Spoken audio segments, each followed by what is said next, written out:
Great. Again. Okay. All right. So as people are coming on, as I was just saying, I'm sure going to be more people joining, but we're going to get started. And I'm just really excited because I'm sure Libby's going to be on any moment.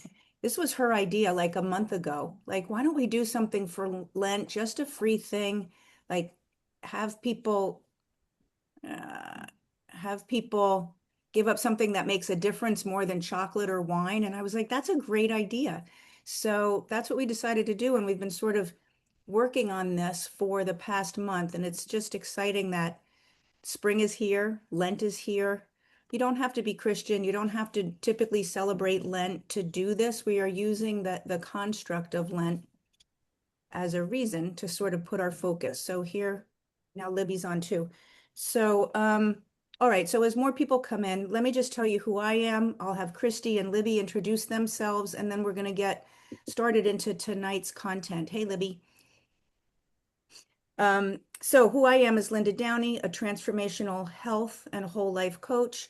I work with women primarily, but with people, men more in a one-on-one basis to help them overcome toxic patterns in their life, stress, anxiety, health symptoms that they haven't been able to really kick for various reasons. And my path, and I think it's interesting as Christy and Libby introduce themselves, is that we all have a health background, and that's no accident. We're all here from a passion for health and also our own experience with health issues.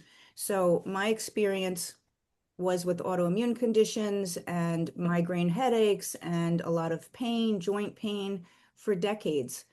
And I worked on how do I heal that. I went and became a functional health practitioner to do that. And it was through that journey that I landed on this is the content, this is the crux for me that I wanted to focus on was stress, anxiety, nervous system regulation to help as the root cause for all of it. So that's who I am. Christy, would you mind? You're just on my screen, you're next in line. So would you mind saying hello and introducing yourself?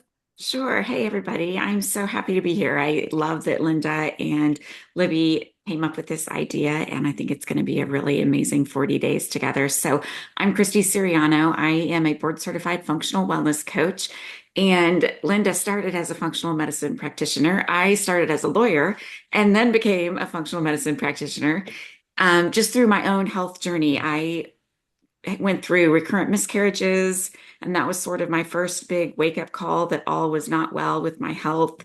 Was diagnosed with possible PCOS, then ended up, you know, taking a holistic approach to try to resolve all of that and bring my body back into balance. Now I have four beautiful children, and when my youngest was born, I went through some autoimmune issues as well and was able to reverse all of those holistically. So now I work with women in midlife who are struggling with fatigue, excess weight, hypothyroidism, autoimmune disease, hormone imbalances, and want to balance their body holistically and get back the energy and the health and the vitality that they have so they can create the life experience that they want to have. And as Linda said so beautifully, there's so much more than just the physical body. From a functional medicine perspective, we look at the physical body as a whole, but we know from all of our personal experience and all of our work with clients that we have to address the nervous system, the energetic, the spiritual,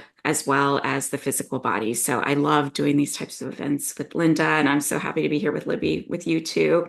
And I'm looking forward to this next 40 days with you guys. Thank you, Christy. Okay, Libby. Hey there, everyone. It's so nice to see so many familiar faces and some new ones as well. I'm so glad to see you all here tonight. I started out as a patient. I was told in my early 30s to get my affairs in order, and I probably wasn't going to survive. They didn't know what was wrong with me, but I was on my way out. I had four beautiful small children. I had a husband who was an OBGYN and working crazy hours. And we had the talk like, if I don't make it, this is the kind of woman I want you to raise our kids with, that I want you to marry. I want you to live a good life. And he just looked at me and said, you know what? How about not? So he went back to school and became a functional medicine physician. And we went on a ride. It ended up I had advanced stage neurologic Lyme disease and a lot, I think I had 7 other autoimmune conditions thrown in there for fun. And happy to report I've been in remission with all of those for over 10 years. And that really put me on a journey because one of the most difficult conversations my husband and I ever had was when he just looked at me and said, you know what, there's nothing more we as experts can do for you.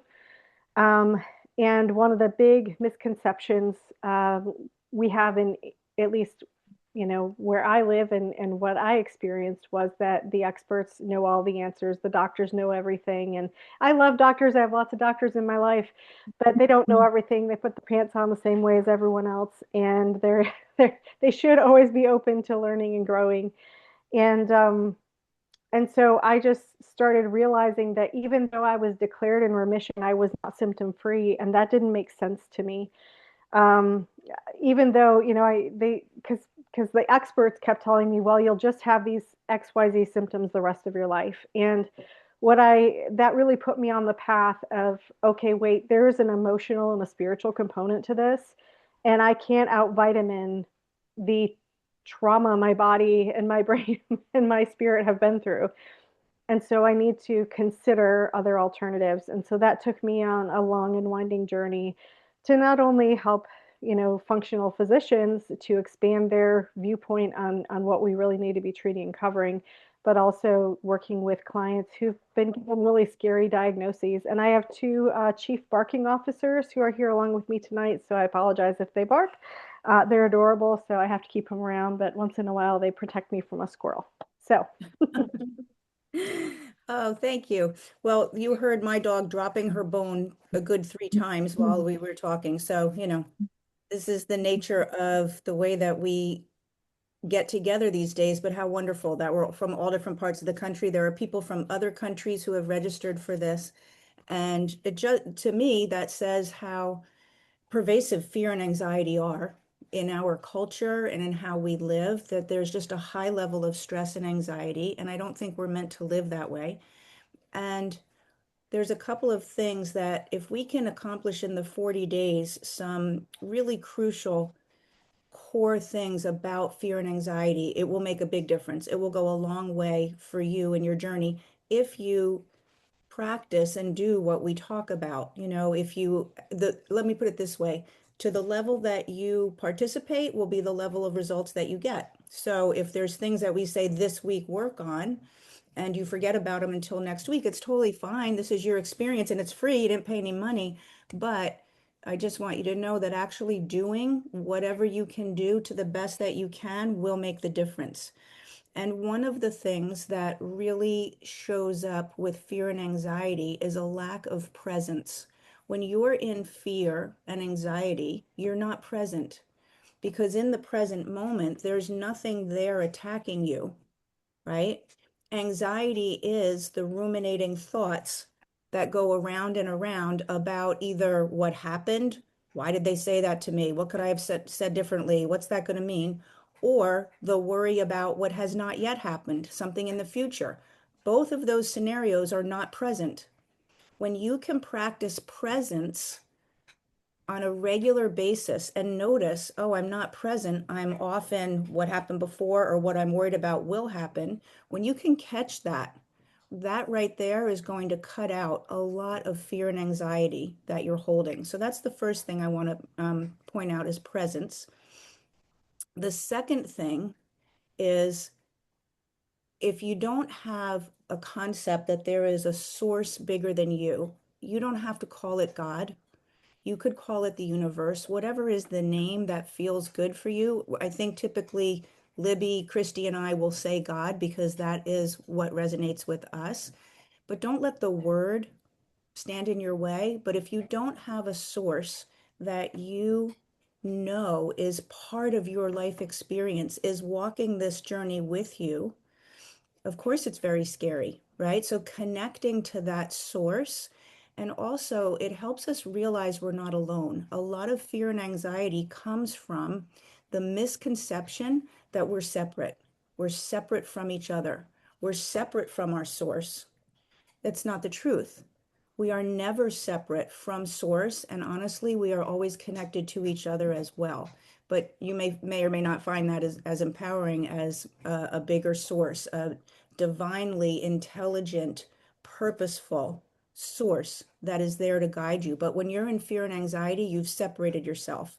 So separation, lack of connection, and lack of presence would be three things that I think would make a huge difference. So if you wanted to create an intention for yourself over the next 40 days, consider any one of those three or all three as a really good thing to go after. How can I get myself present? How can I practice presence? And we're going to give you things to do. How can I remember and be connected and dissolve the misbelief that I'm actually separate? So to that end, to get ourselves present, to remember our source, and to connect with each other, Libby has graciously offered to lead us in a prayer as a way to start this call off and have that be in the room, even though we're all in our own rooms, in the Zoom room together, this prayer to kick off our 40-day. So thank you, Libby. Of course. And, I do come at this from a Christian perspective, and I want to tell you whether you align with me in that way or not, I still love you. I think nothing less of you if you do not believe the same way I do, but that is the framework in which I'll be operating, because that is where my strength and power has come from through some really dark days. So I want to just share a little piece of a psalm with you, Psalm 27. The Lord is my light and my salvation. Whom shall I fear? The Lord is the strength of my life. Of whom shall I be afraid? And I really want to encourage you as we pray and open this up that the person who wrote this, during the time he was writing it, he was actually running for his life.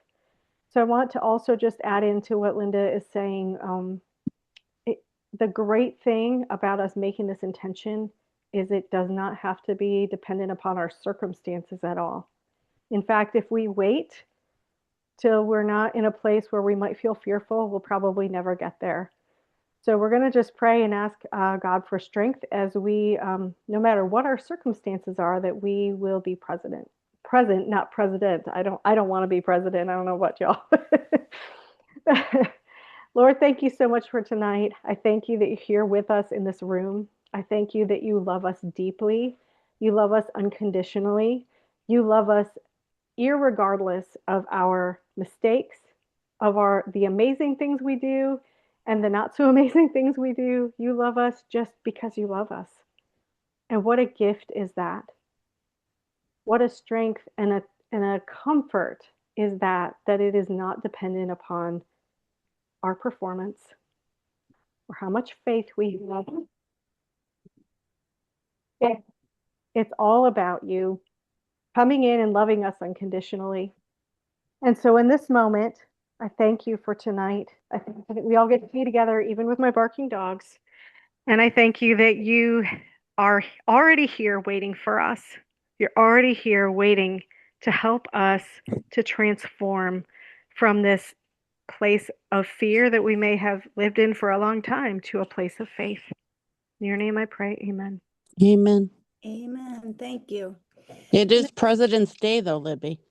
There you go. That's true. Thank you. Yes, hey, a little slip of the tongue, but it is President's Day. You're right. There you go. That's right.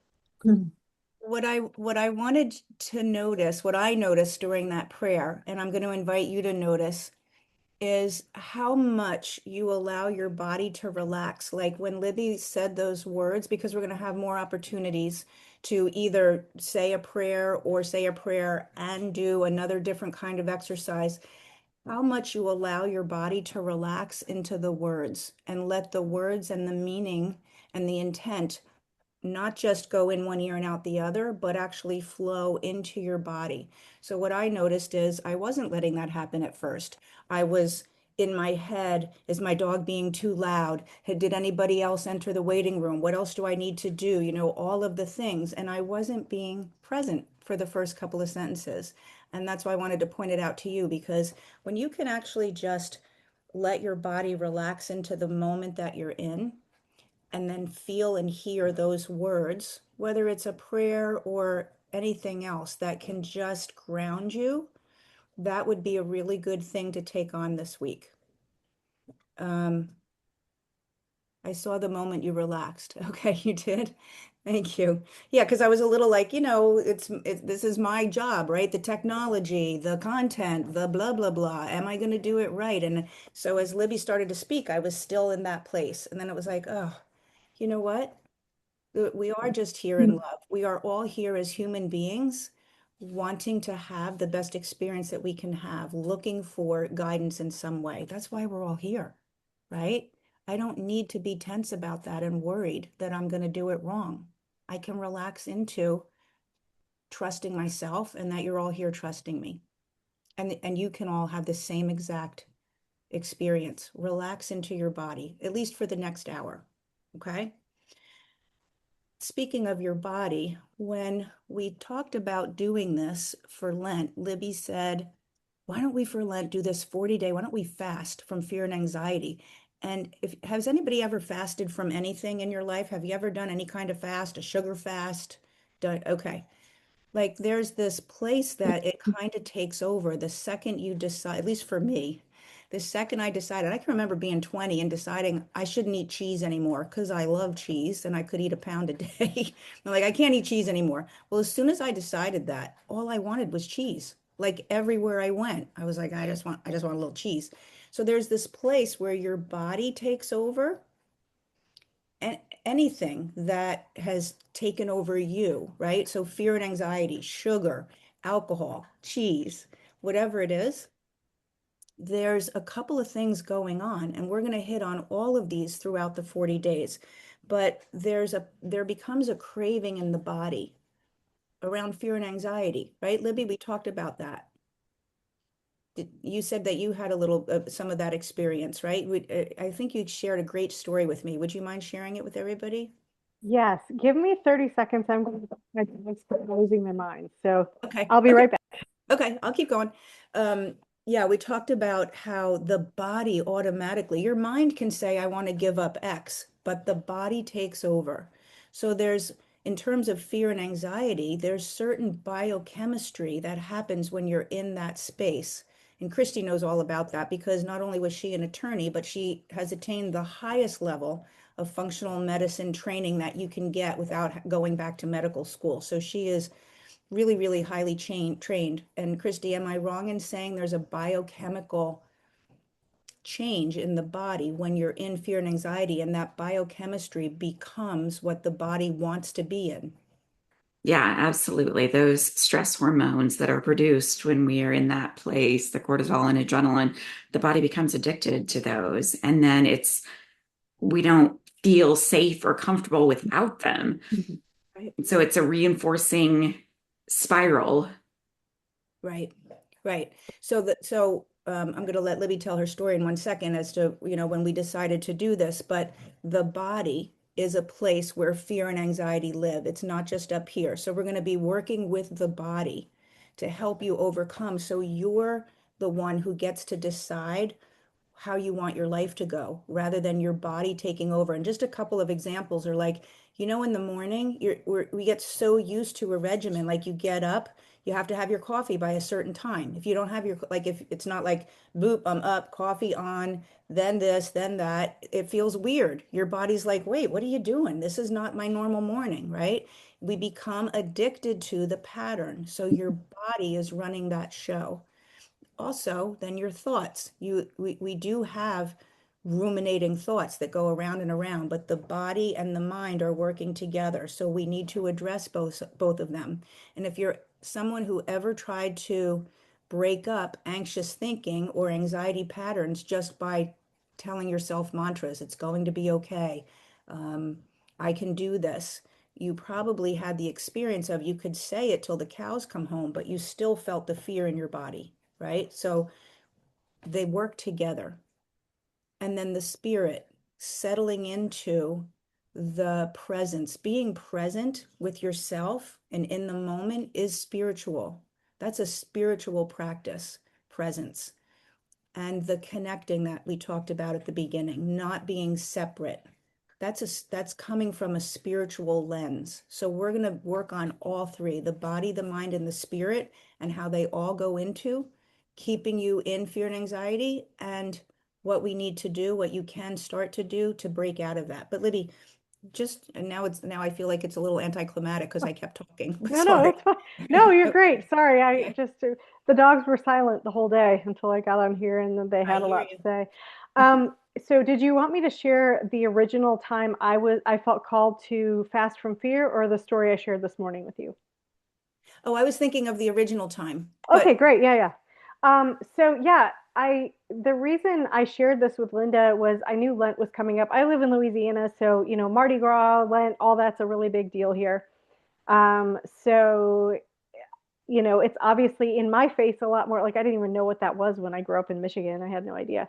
But I remember I was in a really, really difficult place. So after I was in remission with Lyme and everything was going okay, our family was exposed to toxic mold. And to the point where we had to literally sell everything we owned at an auction, move to a house with like things from Amazon waiting on our doorstep, like a metal bed, a mattress, a three sets of clothes for each person, a plate, a cup, a bowl. I mean, we went back to nothing because we needed to get our kids healthy. We had two sons who had traumatic brain injury from the mold, and we're told that they would, live in assisted living the rest of their lives. I'm happy to report that is not the path we ended up in, and everybody's doing great. But I remember at the time I had been a caregiver for our son who was the worst for about 2 years. And I was in the bargaining grief stage where I was like, God, I will literally do anything if you will just get this boy well. He went from totally normal to nonverbal in a 10-day window, didn't know who anyone was in the family, shook his siblings' hands when he met them. It was intense when he met them. And it was just really hard as a mama to watch my whole family going through this. And I was just laying there begging God to like take this from us or do something. And I said, okay, look, Lent is coming up. Like, Lent is coming up. That's a big deal, right? Like in Louisiana, it is. So I will give up whatever you want if you just will heal my kid or just show me that there's like some light at the end of this tunnel. By the way, I gave him for 7 years before he was really able to start, living a bit more independently. And so I'm like, okay, God, do you want me to give up chocolate? I don't drink coffee, but you want me to give up chocolate? You want me to give up, reading a novel? Do you want me to like, I don't know, you just tell me what you want, sugar? What do you want me to give up? I'll give anything up. And as I really meditated and fasted and prayed on it, the answer was give up fear. Libby, I want you to fast from fear. And I was like, oh, well, I don't know, but how about chocolate? Let's revisit. How about if we go back to that one? Because it was so I didn't even understand how I could, like I was like, well, I'm not addicted to fear. Why would I need to do that? Like that doesn't even make any sense. God, I think I misheard you. And I just kept praying and I kept feeling like the one thing that God wanted from me was to fast from fear and to live in a place of total belief that everything was going to work the way it needed to and that God had it in control, even though it was 100% out of my control. And so I finally went into that fast, kicking and screaming, and it was really hard for a lot of the reasons Linda's talked about. Our bodies get used to that being the normal, our minds and our spirits. And it's like, okay, now what do I think about? Okay, now how do I feel? Oh wait, I don't have to walk around like this all the time. What And so that was probably the hardest fast I have ever done in my life. And it taught me so much. And as Linda and I were talking, just with all the things going on in the world and just with, where she and I are at, I was like, I kind of feel like that's the fast I need to do again. Why don't we invite some other people along to do it with us? Yeah. Thanks, Libby. Um, that made me think of a powerful story that I wasn't even thinking about. Oh, Ellen wants you to repeat the psalm that it was, or at least, yeah, you know what, Ellen, when I send out this replay to everybody who's enrolled, I will put that psalm in there, and we're gonna have an exercise at the end for you to continue on past tonight. So all of that will be in the email, and Okay. we'll include that. Does that work for you? Yep. Yes. Okay. Um, so when Libby was talking, it made me think of Psalm 27. There you go. It made me think of a story that I want to share with you, that I hadn't been intending to or even had thought about. But as probably most people here know, I have a daughter. I have two children, and my daughter passed in 2019. And for me, I say in the present, I have two children because the way that I've chosen to relate to her and to her transition from being in body to in spirit is that that's all it is. It's a transition from body to spirit. So I'm pointing that out because a lot of people have fear and anxiety around their health or around a loss or around grief. So that was something I really worked on, and I had the opportunity to work on for 15 years of her life because she was given last rites on the night she was born. She was given last rites before I ever even saw her, actually, and rushed into New York. I live in New Jersey, rushed into New York for her first open heart surgery at 12 hours old.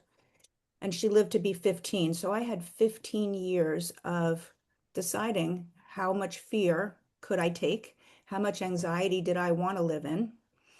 Was I going to let it suffocate and drown me, or was I going to find a different way to navigate and to be her mother? And that's what I did. But here's a story. When she was about 9 months old, and she didn't even come home from the hospital for the first time until she was 6 months old. First time she came home, she was 6 months. So now at 9 months old, we were told she was going to need a kidney transplant. And at that point, she had had the open heart surgery the night she was born. She had had a shunt put into her head because of there was scarring in her brain from the night of the open heart surgery. She had some issues where her oxygen was greatly compromised right after the surgery. So she needed a shunt. So she had brain surgery. This is all before she's 6 months old. She had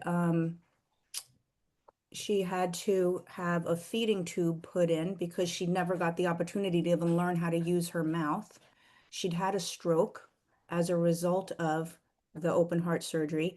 And after the surgery, they had to put her on a life support machine where they attach, in the carotid artery, they attach a line that allows the lungs and the heart to rest. This is as an infant 3 days old.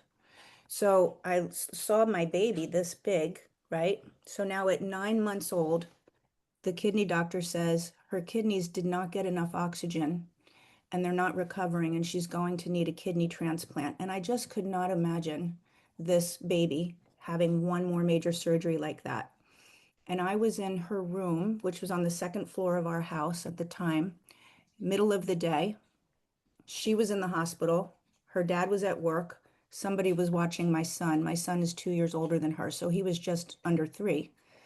And I was sobbing, sobbing in her room, like couldn't get my breath out of fear that she was going to have a kidney transplant.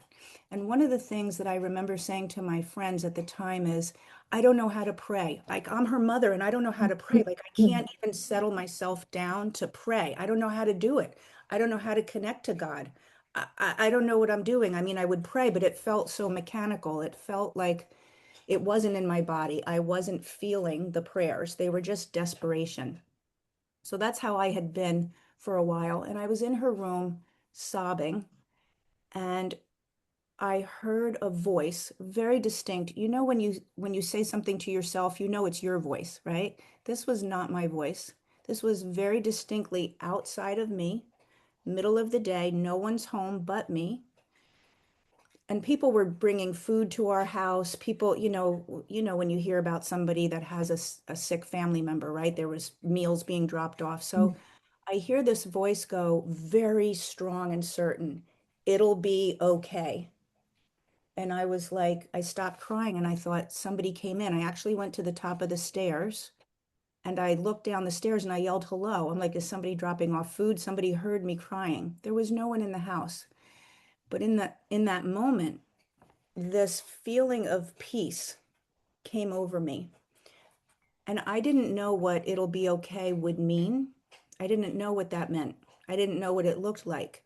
I just knew something outside of me was saying, it'll be okay. And that was the first time in 9 months my body relaxed into that possibility. Now, it didn't mean she wouldn't get a kidney transplant because she did.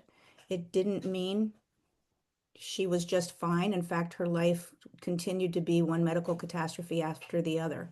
But it did mean in that moment, it's going to be okay, however it turns out. And I can be okay in the midst of it.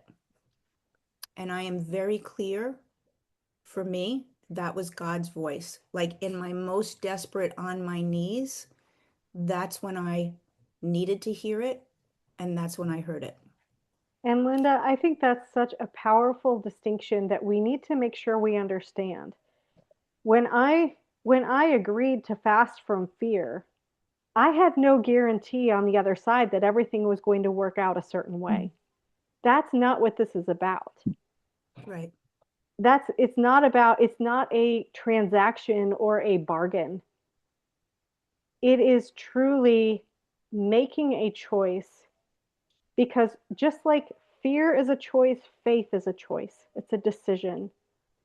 And that doesn't mean very often, most times, in fact, it is not going to work out exactly the way we hoped or wanted or thought it should look like.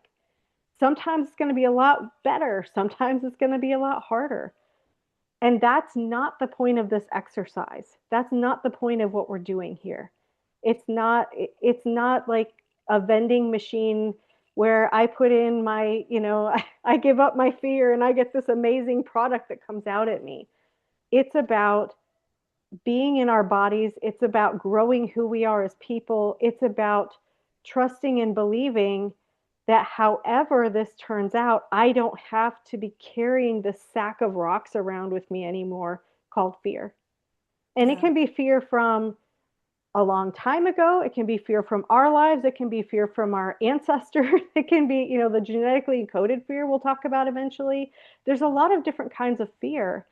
And just making the decision to step out and ask for it to be different is so huge. And I want to commend you for sharing that story. I know that's probably really deeply personal and hard to share. And I've had moments like that in my life too, where I know that God spoke to me, and it didn't mean everything was going to be okay.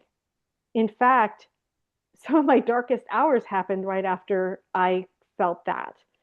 But the way, and I shouldn't say but, and the way I was able to move through it without just disintegrating was knowing that I wasn't alone, Yeah. knowing that I didn't have to be afraid, that being afraid was a choice and decision. Doesn't we mean also that we don't have moments where we get like if we get startled by something, we're going to still have fear. Linda and I don't float, and Christy, we don't float around on a cloud all day, like chanting. We still have moments where You things don't? get hard. I personally don't. I don't know. Maybe y'all have transcended. That is not me. Um, when the espresso machine makes a weird noise, it freaks me out. When I see a mouse, I scream. So, that's me. But yeah. Thank you. Yeah. I am going to share another story another time because I don't want tonight to be all about stories, but I think it's really helpful. I hope it's helpful that we're giving you a foundation of what has gotten us to this place. And you'll see. So if I forget, like maybe next week we'll do it. It's another Charlotte story. It's another really dark time in her medical journey. But when I look at, okay, yes, my daughter died. I don't have her here anymore. but it'll be okay means I can get through that. And look at where I am tonight with all of you working on fear and anxiety. I think that's one of the greatest gifts that I got from being Charlotte's mother. Like maybe being okay means, Linda, you're going to take this and do something with it that I wouldn't be doing if she had been a regular little girl. I wouldn't be doing if my health hadn't been so horrifically slammed. I wouldn't be doing this. I ref basketball. I'd just be doing basketball all the time. Now I do that part-time and I do mostly this, right? So like, what do you do with the circumstances that you have? To Libby's point, it doesn't mean they're all going to work out. And you know that, but we really want you to like get present to, I can be okay in the midst of it's not working out. Okay. Christy, did you want to say anything about any of that? Or I don't want to put you on the spot, but I also think it's interesting to hear other people talk besides me. No, I love both of those stories, and it is going to segue beautifully into what I was going to talk about next week. So I'm not going to spoil that, but no, I love those stories, and I think exactly as you both have said, it's not about not having fear or anxiety, it's not about hard things not happening out there. It's about your inner peace and joy in that storm. And when you learn and practice some of these tools that we're going to share with you guys over the next 40 days, your capacity for what you can handle and you still be okay. Like, I think that's what that means, what that message was, Linda, that you're going to be okay. Like, this is going to be really hard and there's some terrible things that you're going to have to walk through, but you're going to be okay. Yeah, thank you. Yes, I think one of the things, and it's not just I think this, and having read tons of books and listened to people and taken different trainings, one thing that is prevalent when we are in fear is the uncertainty. People don't like being in uncertainty, and people don't like, or if they're worried, I won't be okay. If this happens, I won't get to the other side of it. And with that in mind, I want you to just look over your life right now for 30 seconds in your head. And was there anything ever that happened that before it happened, you would never have thought you could do it? You would never have thought you'd get through it. And here you are today, remembering it in the past. Do you even have one of those? If you do, and you feel like sharing it, type it in the chat, because I think that's again part of we're not separate, the conversation in the beginning. We actually are all connected. And the false belief that we're separate and unique, we are unique, but we're connected. So that, what I have is different than what you have. It may be different, but we all have the same things. Yeah, Donna, my divorce after 30 years together, right? It before that, when you see the marriage, for anybody who's been divorced, you see the marriage unraveling. You see like the doomsday, and this isn't salvageable. And you think, oh my God, how can I ever be single again? Or how can I ever be without that person? Or just even the money part, right? That alone is enough to put us into fear. What about the money? And then you're on the other side of it. And it's like, you know what? I am still standing. Here I am. Your mom dying when you were 12. Yeah. So we all have it. Thank you for sharing, whoever felt like typing in the chat. Thank you for that. So we're going to look at what happens in our bodies, what happens in our spirit, and what happens in our thinking, and try to unravel pieces of all of those pieces. Okay. So what I want to do is just give you an experience about your body. Oh, thank you. Everybody's sharing some, yeah. See, when we read those, we really see how we've all had them. Honestly, excuse me, I think a person who has gone however long they've gone in life without really big things, I worry for them, because when that big thing shows up, the capacity to know and to find the resilience and what it takes to get through it, I think is much harder if you've gone 40 years with, and it's been, skating free through it all. And now something big happens. I would tell my son that all the time, because here he was, a little boy with a sister in the hospital, and we had huge medical debt from 15 years of major medical things. Our marriage didn't survive. And he was looking at his friends who all, their biggest worry was, were they going to make travel soccer? That was their biggest thing to deal with. And, I said, you're going to be in a great capacity for life.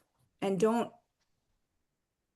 what's the word I want to use? Don't begrudge your friends for having a great life, that they're having the experience that they're having. And someday they're going to have their challenges. You are having your challenges now, and you're going to show up in a different way a lot sooner. And that's, it's all about the perspective and the lens that you choose to look at things through, right? What is the lens that I see my life through? So I want to just give us a little experience around your body and recognizing, because I don't know, are most people here used to just thinking about things and intellectualizing? Does that resonate with you? That's certainly how I've gotten through life. I grew up in a household that really valued being smart, figuring it out, right? And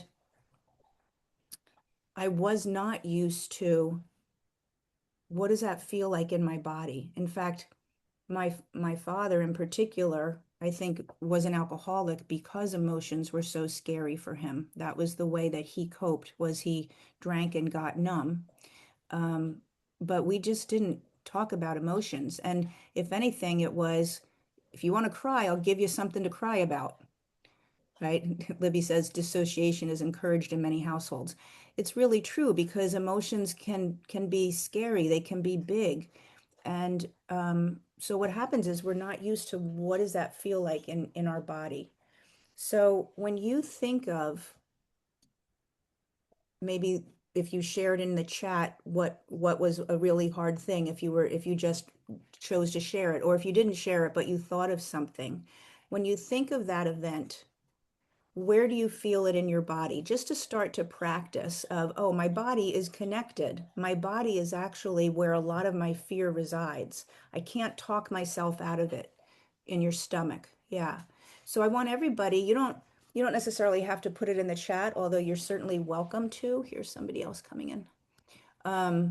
You're certainly welcome to, but I invite you to take a moment and notice, where is this showing up in my body? And when I do these things, and the ladies who are my clients know, a lot of times when we go into different practices, I close my eyes. I like to close off the visual input so that it's easier for me to get into my body. You do what's right for you. But right now, if you can take a minute and go drop down into your body, wherever you felt that response when you remembered that event in your life, go there in your mind. If it's helpful, you can put your hands there, like somebody said shoulders. You could put your hands, and only do what feels right for you. I'm making suggestions, but it's your body. So don't do what I say unless you're like, oh, that does feel good. But you can put your hands there or on your stomach if you felt it in your stomach. And as you tune into that place in your body, let's just give it a little bit of characteristics. What color is that when you tune into, like, that area in your belly? Can you visualize a color there? Do you have a sense of how it feels? So how do you know it's in your belly? How do you know it's in your shoulders? Is there a tightness? Does it contract? Does it start to tingle, like an electric feeling? Does it get hot? Does the temperature change there? Does it feel heavy? So if you can start to describe or characterize the place in your body where that feeling is stored, then you can start to recognize that it doesn't own you. It's not bigger than you, unless it maybe in some moments it feels bigger. I can tell you what the fear around my daughter during those, especially those first 5 years, felt way bigger than me, like outside of my body. And that's okay. If it's feeling that way right now, that's how it is. but just notice there's this place that has a color perhaps, has a feeling perhaps, has a sensation, a temperature. Maybe there's a shape you can give it, but it's not you. It's not defining you. It's just there. And if we took a couple of breaths right now, because breathing is a way to get present, to bring yourself into the present. Breath is presence. I would say breath is God.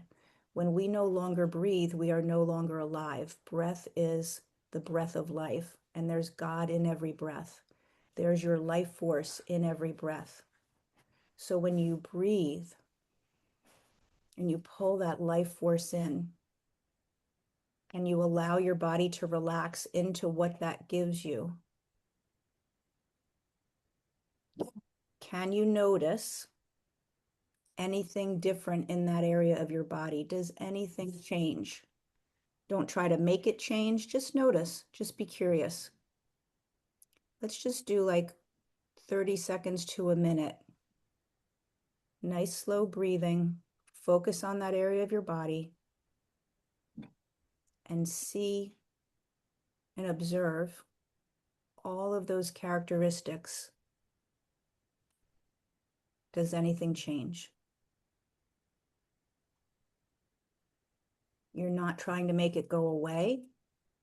You're not trying to talk yourself out of it. You're going to allow yourself to be with it in your body.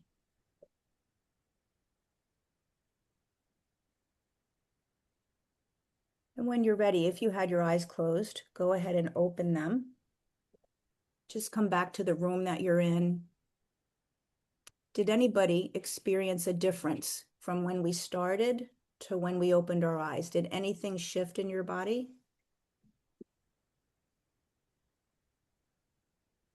No? Did any, yes, Larry? Bunny, no? Okay. Sometimes it takes a little longer than 30 seconds or 45 seconds, and that really My is shoulders loosened up. who was that? Donna. Oh, Donna, thanks. Oh, your shoulders. So you had, so do you mind just sharing with us a little bit? I just felt my shoulders relax with the breathing. Okay. So when you started, what, you were feeling tight contraction? Yes. In my neck and shoulders. Okay. And then you felt that they kind of came down a little bit instead of My being, shoulders dropped and I had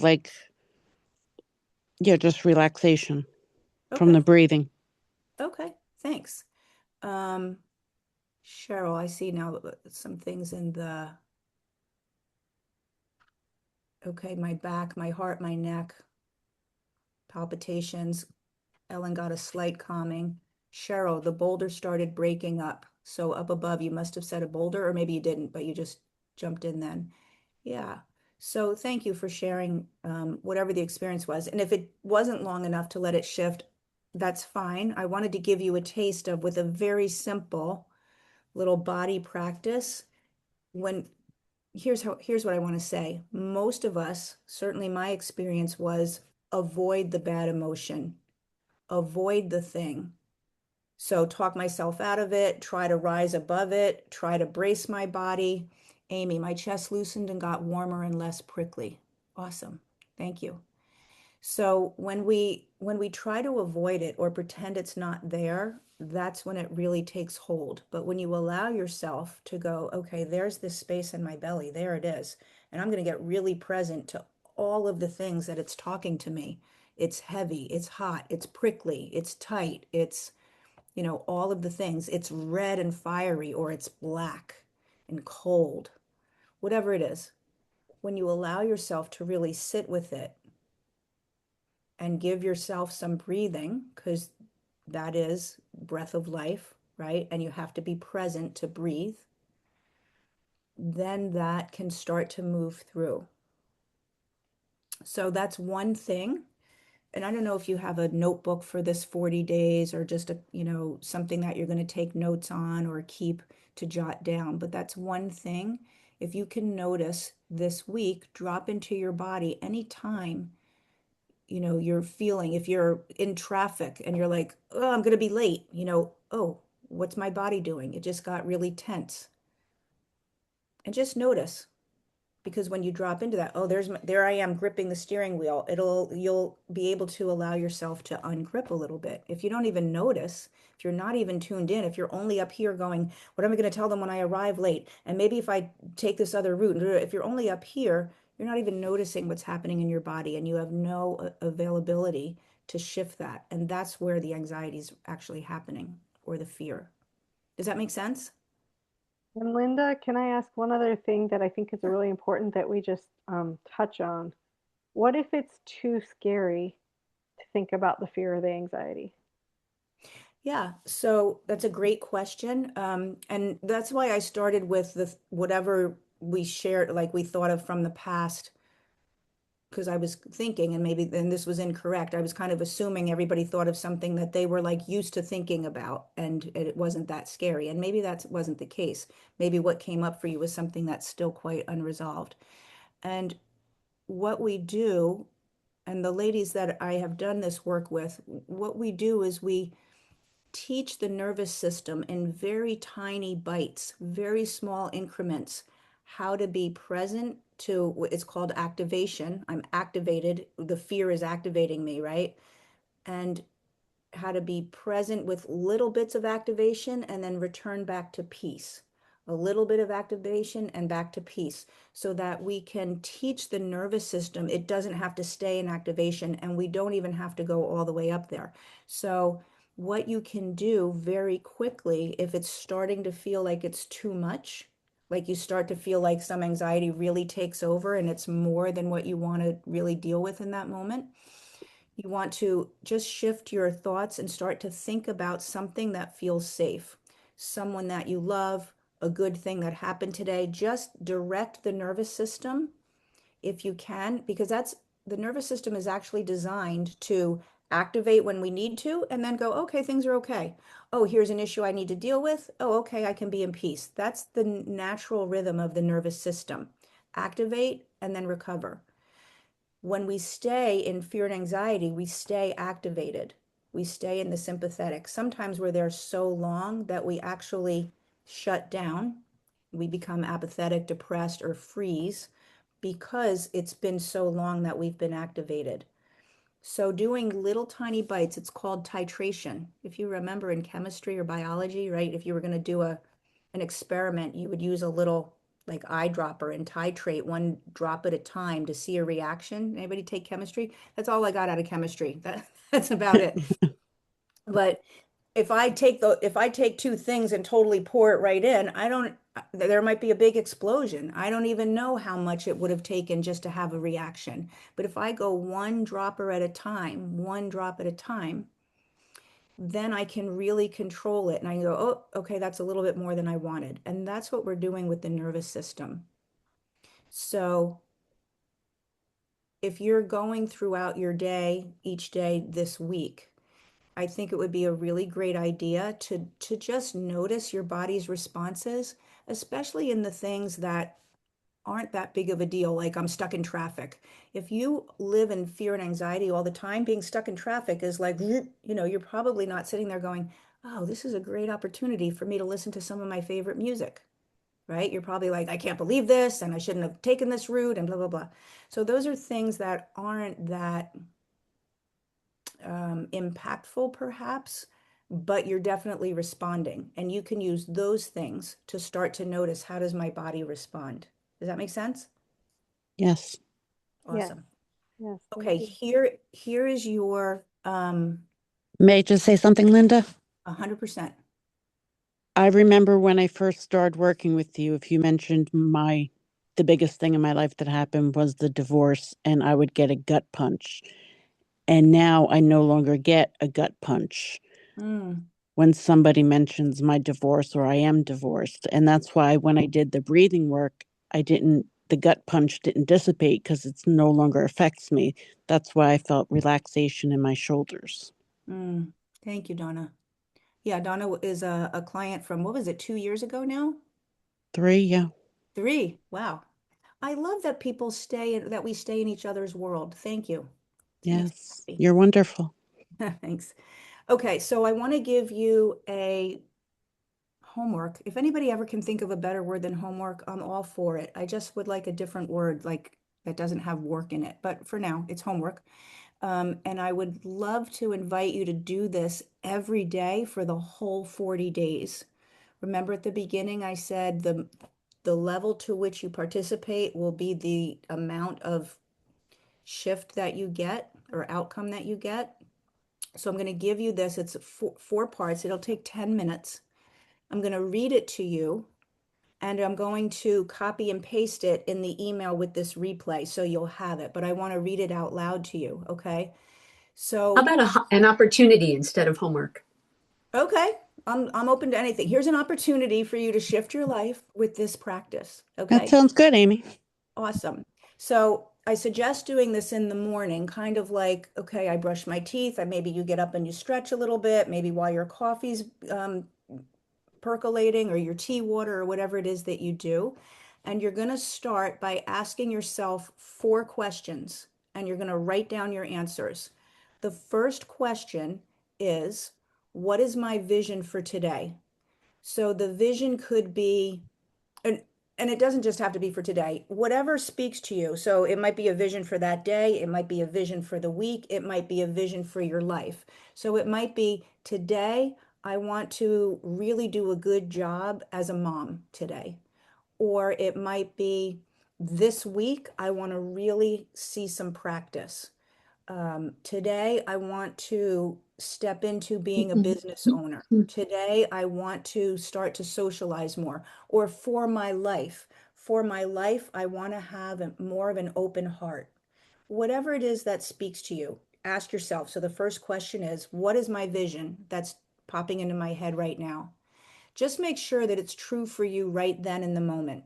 So there's no other rule about it than that you feel like this is really true for me. The second question, why do I want this? Why do I want this for me?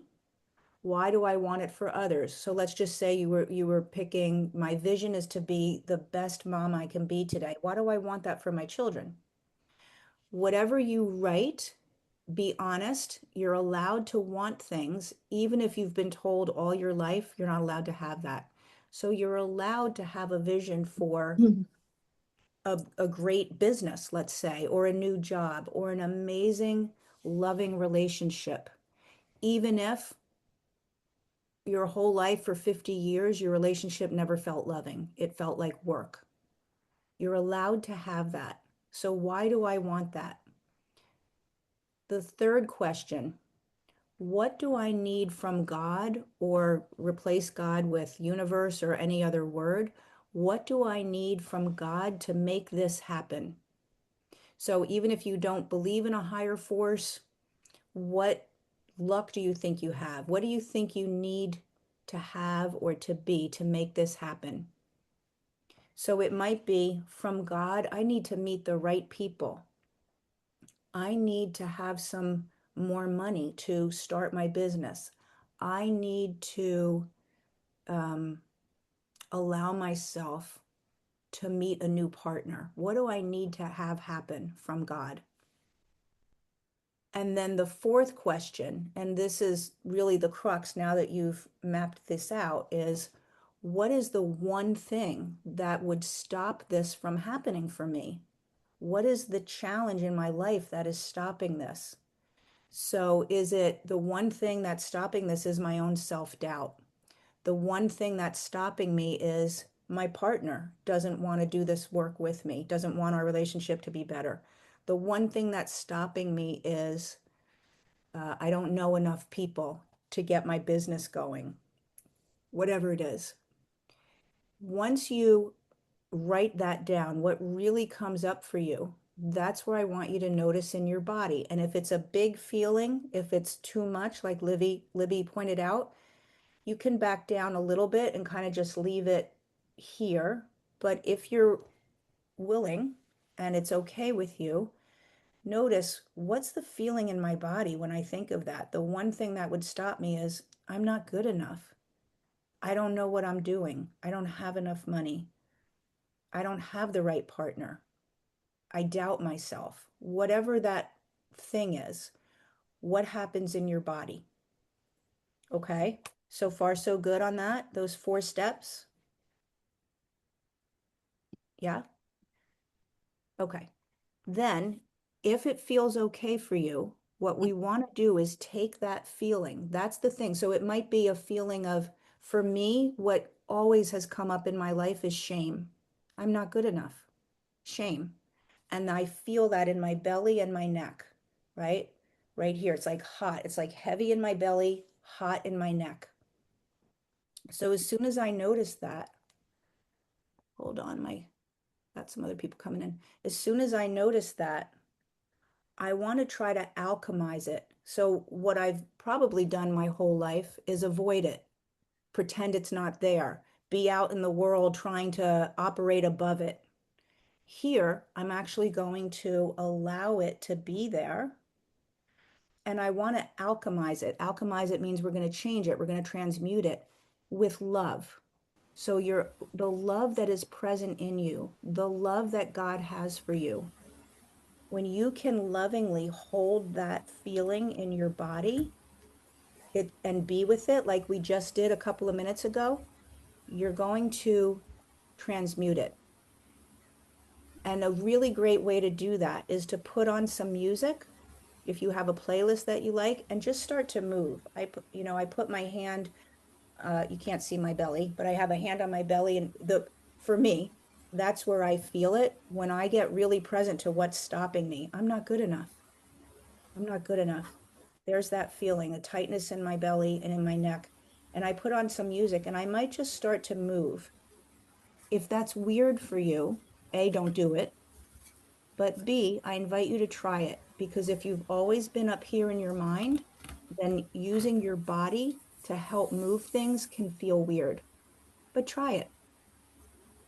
It probably won't take very long, a minute or two, and you're going to start to feel the energy of the shame. I'm using that as my example. The energy of the shame, the energy of whatever's there for you as the stop is going to start to move as your body moves and you be with it. Am I making sense? Who's willing to take it on every day? Yes. Okay. I promise you, if you do that every day for 30 days, listen, we don't break patterns. And the ladies who are coming on right now are my current clients, because I'm going to have a client call as soon as we are done. So they're hopping into the middle of this of like, hey, what's going on? But thank you for being here and for having a little patience that we're going to start late. But they will tell you nothing changes in a day, a week, even a couple of months. In Very fact, true. I was just going to say, that's why Donna's here 3 years after we worked together, because life is an ongoing journey. The more consistently you do that practice, those 4 questions, with the willingness to transmute the energy that's in your body that comes up when you ask yourself, what's my stop?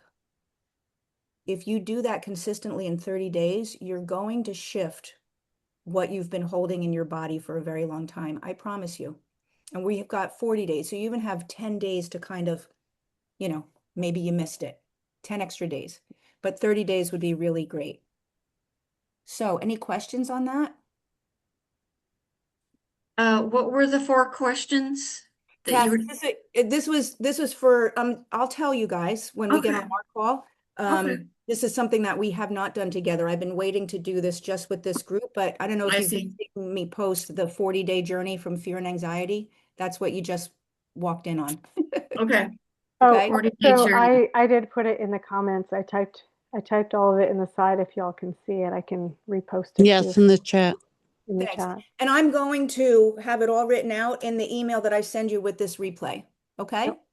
But That's if you great. wanted to start tomorrow morning, you could do that and, just have that be a guide for your day. So thank you so much for being on this journey with us.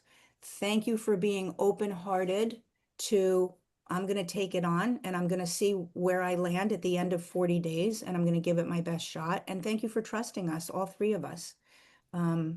That's what you've got going on for the next week. Okay, between now and next Monday, we'll have something new to, actually, Christy's going to be talking, sharing some stuff next week. But any questions? Hi, Andrea. Hi.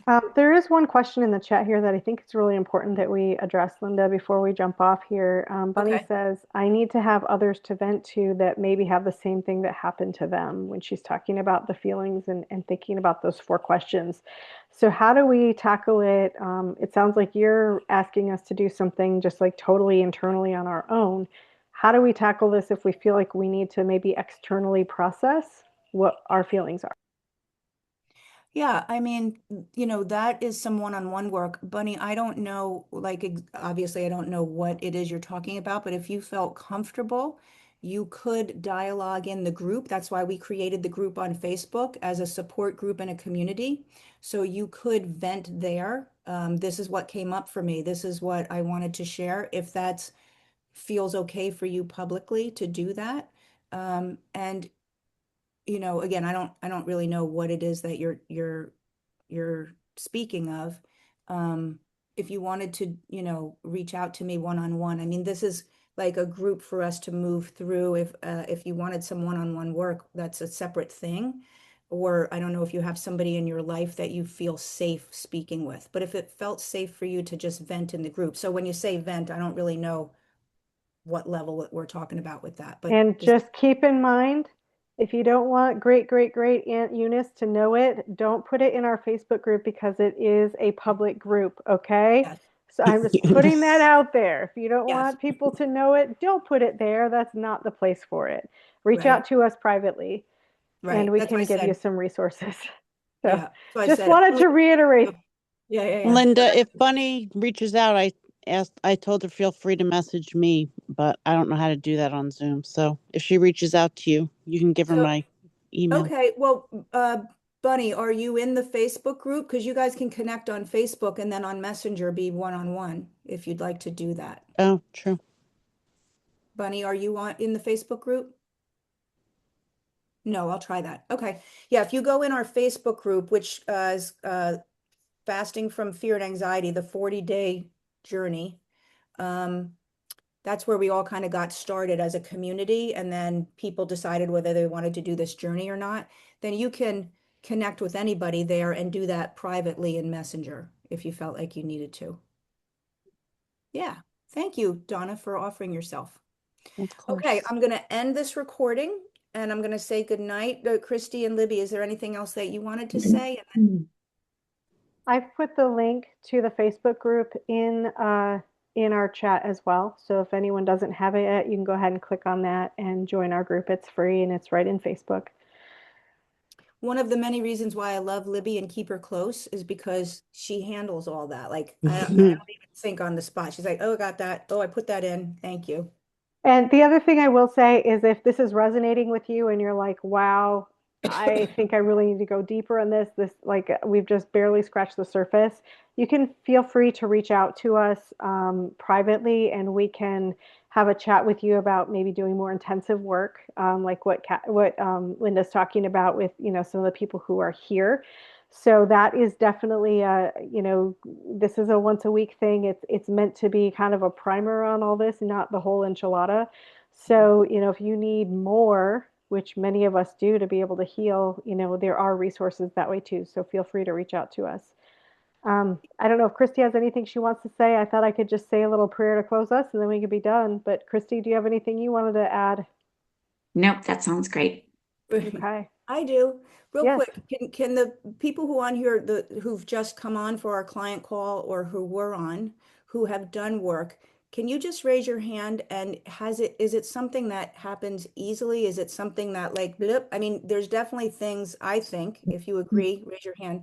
Like very quickly, you're like, oh my God, I never realized that. Or, oh, I can see something totally different. And to actually really unravel and rewire takes a long time. Who's in agreement with me that's actually done work with me? Yes. Okay, thank you. Absolutely. So I don't want you to think there's something wrong if there's not this amazing transformation overnight. In fact, that means it's something right. I would actually be kind of scared if you had a total transformation all at once because it's probably everything good takes time, right? So Yeah. Once in a while, we'll get like a miracle when everything works itself out, but that's not the normal. The Yeah. normal is to work through it because that's how we build the muscle, just like Linda was talking about when she talks to her son. Our kids who walked through the things they went through had the opportunity to build some serious emotional and spiritual and psychological muscle at a very early age. Mm. And so that's the opportunity you have here now. And you can go as deep as you want, just if you're going to bodybuild, right? You can, if you only want to take, if you just want to take a soup can and that's what you can lift right now, do that. If you want to be like a, major bodybuilder and be shredded at the gym all the time, well, then do that. But that takes some different efforts, right? So don't lift a soup can and expect shredded results. Probably not going to happen, right? So there we go. All right. Well, now I'll pray. Thank you. All right. I love this scripture, and it just goes along with what Linda said. It's Isaiah 42:5.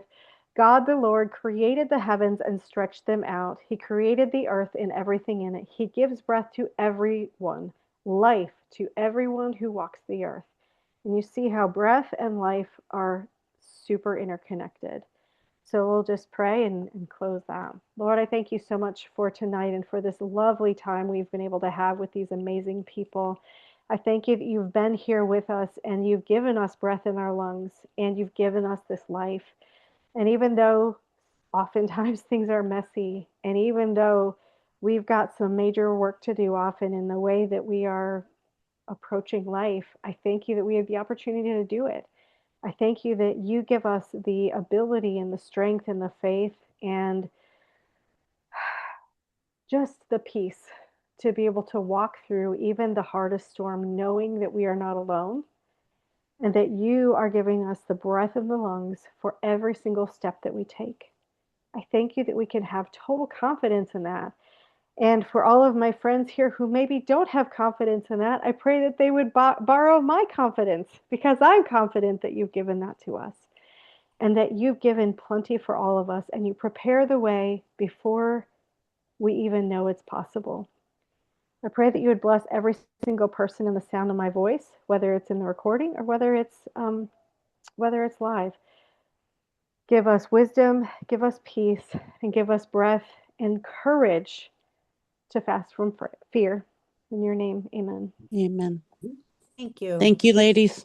Thank you all. We'll see you next Thank Monday, same you. time. Yep. Okay. Thank you. Bye-bye. Bye. Okay, stop recording.